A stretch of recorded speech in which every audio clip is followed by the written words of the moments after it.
Je m'appelle Maï. Donc, je suis ma maître de conférence à l'ENSTA, qui est aussi affiliée à l'équipe Flowers de l'INRIA. Et aujourd'hui, je vais présenter des travaux que j'ai fait à l'IMT Atlantique et à l'INRIA sur l'interaction active entre des robots et des humains pour à la fois l'apprentissage robotique et pour la robotique d'assistance. Donc d'abord, je voulais parler de la robotique pour la rééducation fonctionnelle. Donc on a fait un projet, on a proposé un robot coach. Donc c'est un projet financé par l'Europe à travers le projet ECOR++, qui a pour acteurs l'IMT Atlantique, le CHU de Bordeaux et Génération Robot. Donc, le but, c'était de proposer un robot humanoïde qui puisse coacher les patients pour les exercices physiques dans leur programme de rééducation fonctionnelle. Down, stretch while inhaling. Donc, il est capable Slowly bend to the right while exhaling to stretch the left flank. De donner des instructions, de faire des démonstrations. Straighten by inhaling, then lower the arm while exhaling. Raise the right arm, stretch while inhaling. Mais il est aussi capable normalement à travers la caméra Kinect, d'analyser en fait le mouvement du patient. Donc là, il voit que le patient ne se penche pas assez, il garde son dos droit. The workout exercise could be done better. Try to lean a little bit more to the left side. It's your turn. Et donc, il peut faire un retour pour permettre au patient d'améliorer son exécution de l'exercice.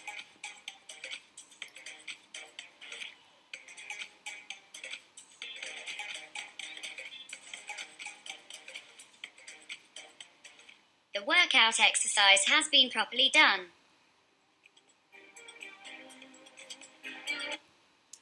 Donc le système met en interaction un robot, coach et un humain, où l'interaction consiste à faire des démonstrations, d'analyser le mouvement et de donner un feedback. Mais pour ça, il faut d'abord, en amont, qu'ils puissent apprendre le modèle de l'exercice, les spécifications de l'exercice à partir des experts, des thérapeutes. Donc la manière dont on a implémenté, c'est d'utiliser des modèles de mixture gaussienne sur des espaces riemanniens pour modéliser ces mouvements. Et puis on va utiliser des régressions de mixture de gaussienne et des processus gaussiens pour pouvoir montrer en fait l'exercice idéal qu'il faudrait faire. Et derrière, pour analyser, on va pouvoir analyser à la fois en termes temporels, donc quelle partie de l'exercice, mais aussi en termes spatial, donc quelle articulation, quelle partie du corps ont bien fait les parties de l'exercice où ont eu des erreurs. Et donc là, on utilise l'estimation de vraisemblance sur les modèles gaussiens pour analyser. Et pour pouvoir restituer les erreurs, en fait, on a identifié un certain nombre d'erreurs et donc on va faire de la classification des erreurs qu'on a pu voir pour le restituer aux patients. Donc ce système a été évalué au CHU de Brest et au centre de rééducation de Roscoff de Peraridi, avec une trentaine de patients au total, donc 15 patients avec le système et 15 patients pris en charge de manière plus classique. Donc ils ont eu des séances avec le robot 30 minutes, donc une demi-heure par jour, et sur 3 semaines. Donc c'est un test assez intensif sur une longue durée. Donc les résultats qu'on a remontés, c'est que sur le point de vue médical, donc ils ont été évalués de manière classique du point de vue médical, il y a donc non-infériorité de notre système par rapport à une prise en charge classique. Donc si on essaie de regarder de manière plus longue le système, il est encore améliorable. Et en fait, le but du projet est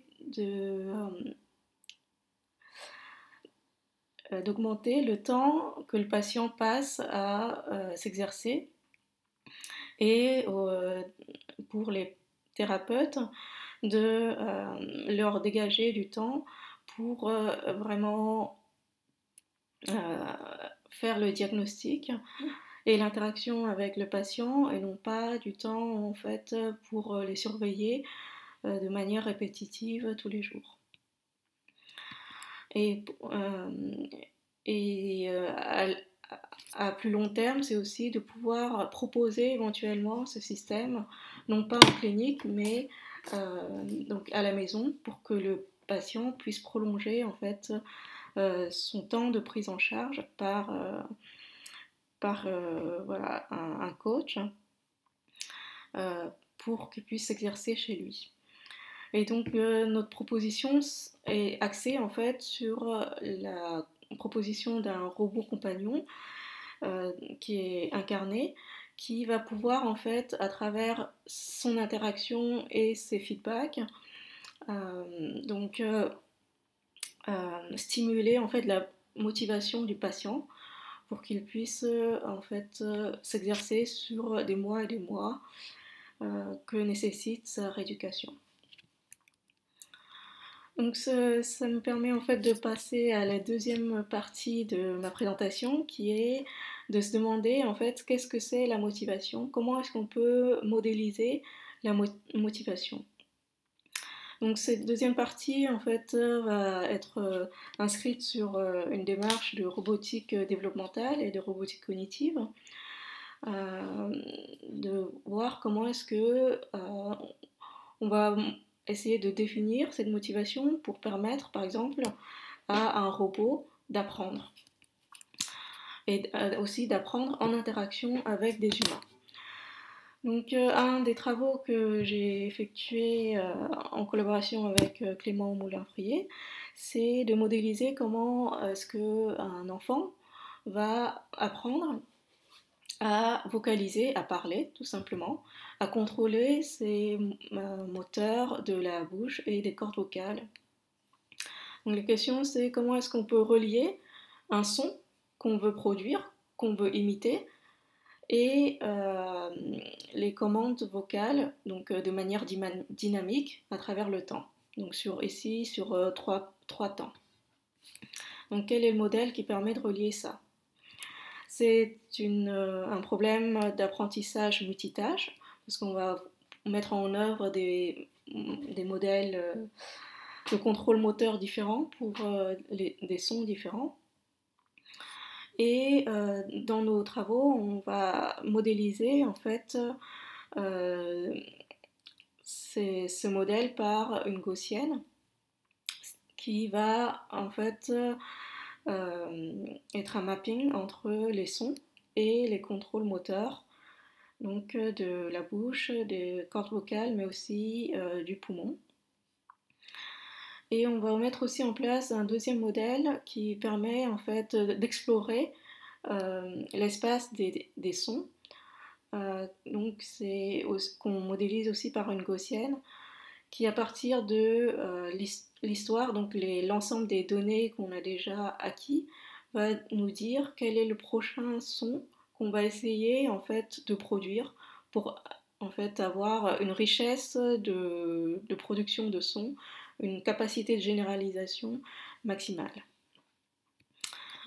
Donc l'algorithme est le suivant. Donc on va initialiser ces deux modèles gaussiens de manière aléatoire. Puis en fait, on va choisir à chaque étape un son à produire. Puis par le modèle qu'on a, la commande motrice qui permettrait de produire ce son SG. On va essayer par essai-erreur et, et il se trouve que on va pouvoir observer que le son qu'on produit est un son S qui est différent du son, donc, du son but SG. On suppose qu'on a une métrique, qu'on est dans un espace qui a une métrique, où on va pouvoir mesurer la distance entre S et SG, ce qui vient nous donner une mesure de compétence. Et donc ces données-là vont nous permettre d'améliorer nos modèles d'intérêt, de motivation intrinsèque, mais aussi notre modèle de contrôle moteur. Donc ce qu'on va avoir comme résultat, c'est un développement qui correspond un peu à ce que décrivent les psychologues, donc en 3 phases. Ils ont décrit que de 0 à 3 ans, les enfants vont faire des sons qui ressemblent plus à des grognements avant de produire des voyelles et pour enfin produire des protosyllabes, donc des combinaisons en fait de consonnes et de voyelles. Et ce que nous, dans nos travaux, on a trouvé, c'est qu'au début, on va avoir des sons voilà, qui ressemblent en fait à des grognements.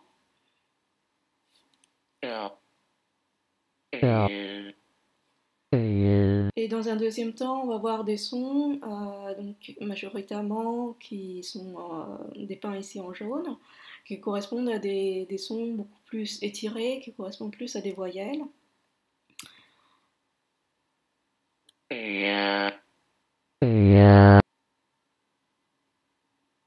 Et en dernière phase, donc on va avoir des sons qui correspondent plus à la famille des sons qui sont en bleu ici, et correspondent à des sons beaucoup plus riches et plus longs, et qu'on peut qualifier de protosyllabes. On a aussi essayé de voir en fait, comment est-ce que la langue maternelle ou les sons ambiants peuvent influencer en fait la vocalisation des enfants. Donc en quoi est-ce que le guidage social va influencer en fait l'apprentissage.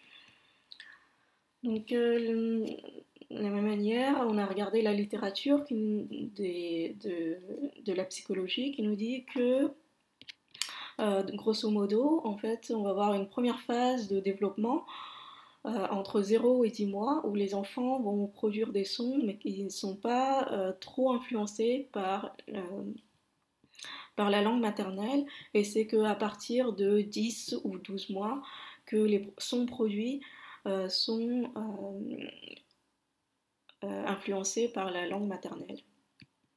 Donc on essaie de rajouter en fait cette composante dans notre algorithme par quelques lignes qui sont dans le pseudocode ici, où on va pouvoir dire que de temps en temps, au lieu d'essayer de produire de choisir par soi-même les sons qu'il veut produire, de temps en temps, il va choisir d'imiter les sons qu'il entend, donc qui sont de la langue maternelle,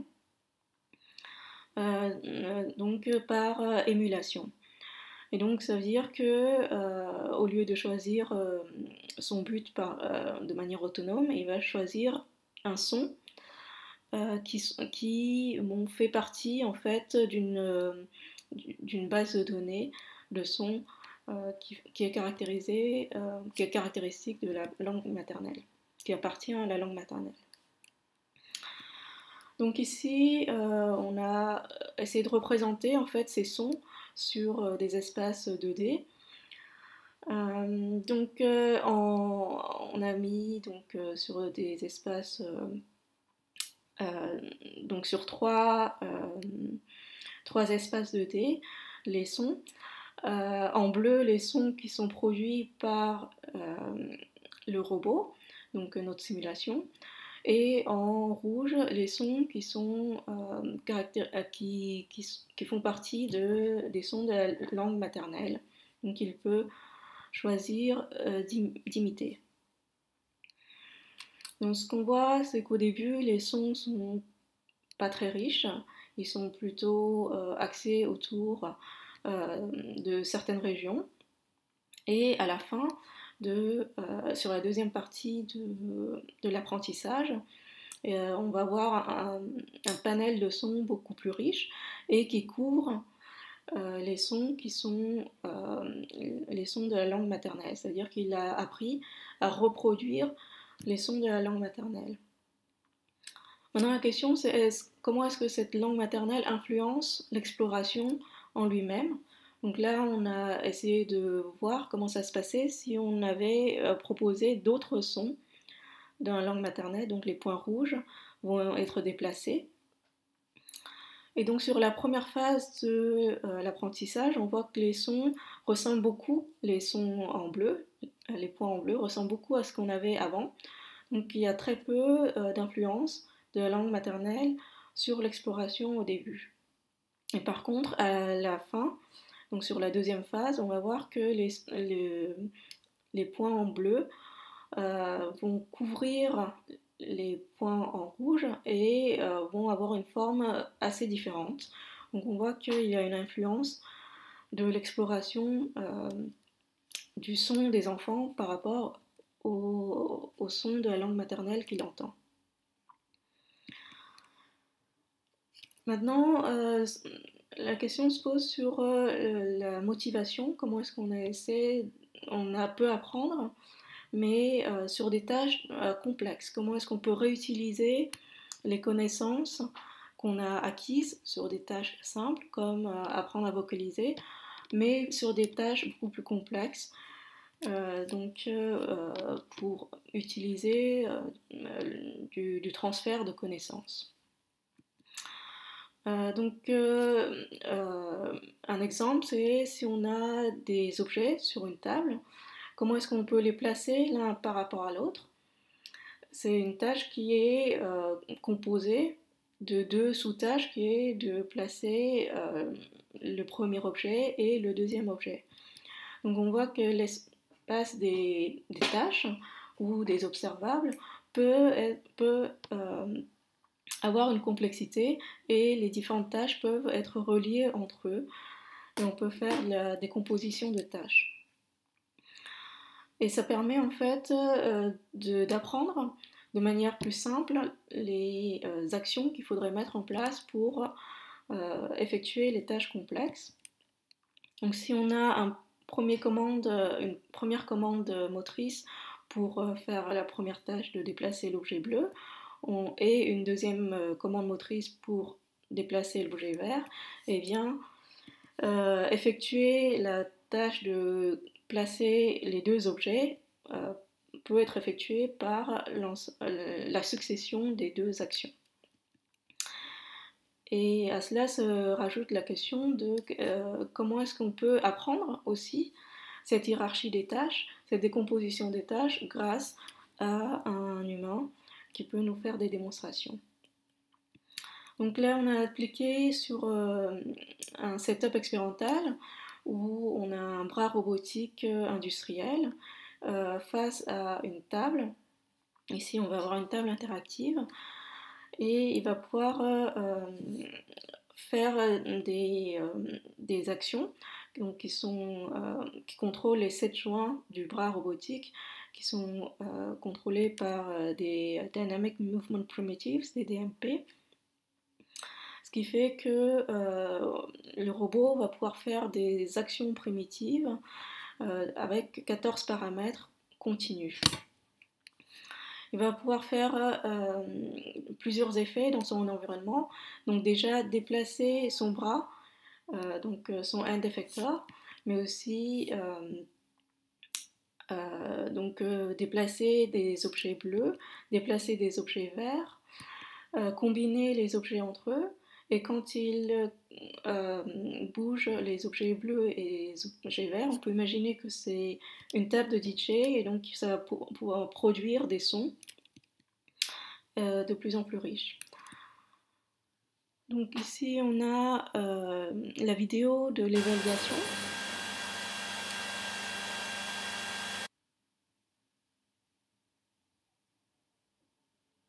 Où il va pouvoir toucher des objets, mais aussi donc faire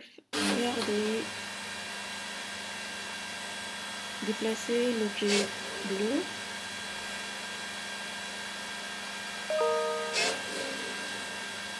puis l'objet vert,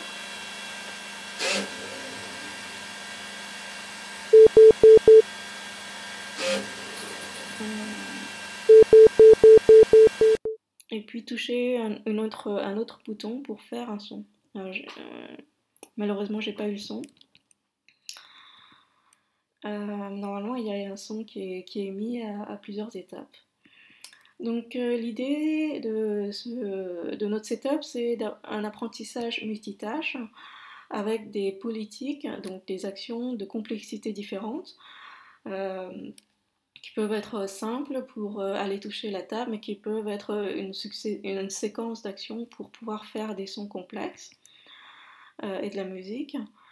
Et donc là, on a mis en place une représentation des actions complexes sous forme de séquences d'actions primitives.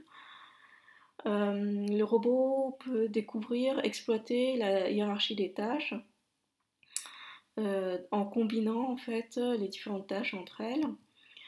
Et on a essayé d'avoir un système qui apprend à apprendre, donc qui apprend son propre programme d'apprentissage à travers le goal babbling, donc le babillage des tâches, mais aussi par imitation active des différents professeurs, experts.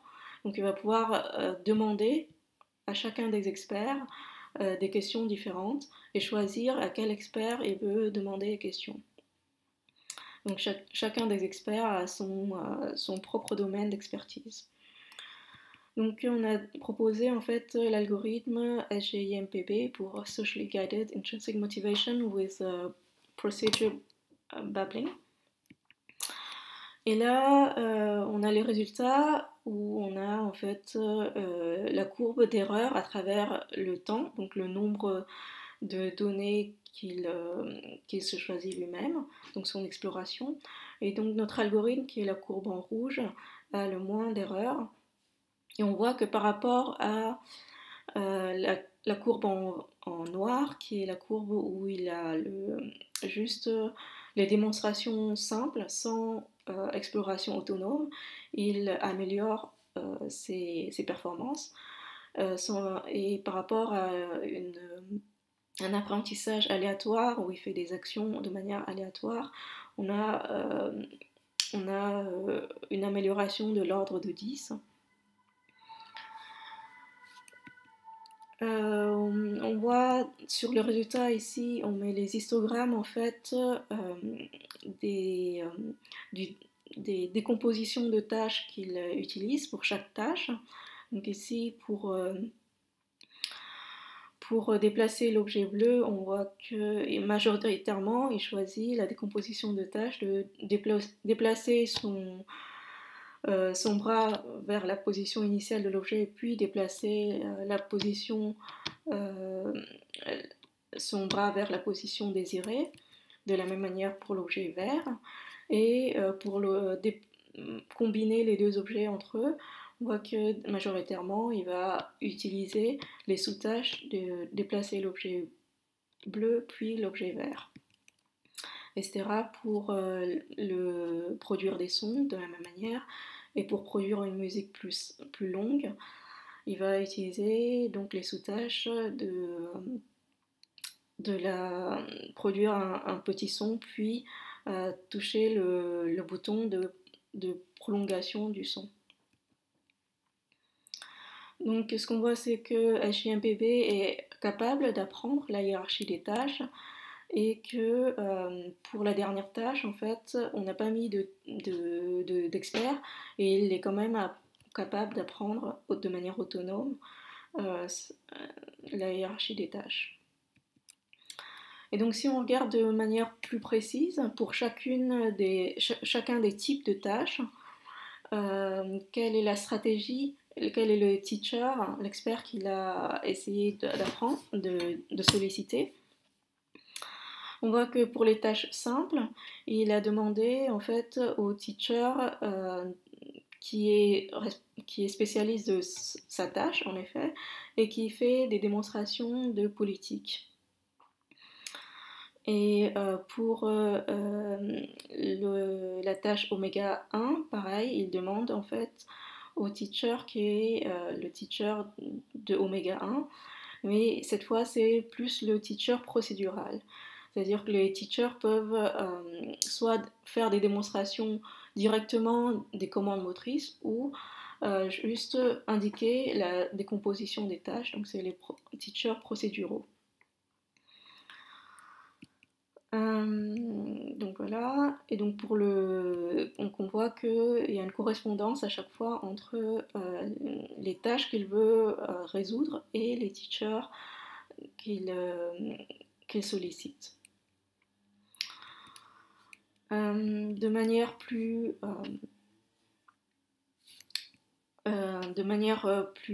générale, en fait, il y a aussi, au-delà des teachers, la possibilité d'explorer de manière autonome, donc de choisir ses buts par lui-même.